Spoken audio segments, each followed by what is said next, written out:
Three things are certain in life: death, taxes, and local high school girls bowling teams in the state finals. The competition started Friday at the Cherry Bowl, and Harlem and Hononegah competed to be one of the 12 schools advancing to Saturday's final round.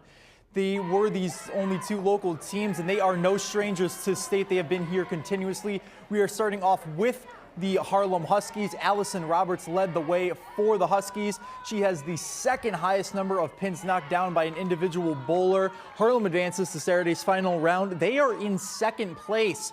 And then Hononegah, they will also bowl Saturday. They are in seventh place, top 12 advance.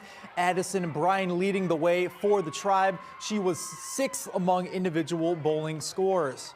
And individually, we had East Alondra Rodriguez competing and Guilford Sarah Legoo. She is 40 Legoo out of 150 bowlers individually, and she is qualified individually every year.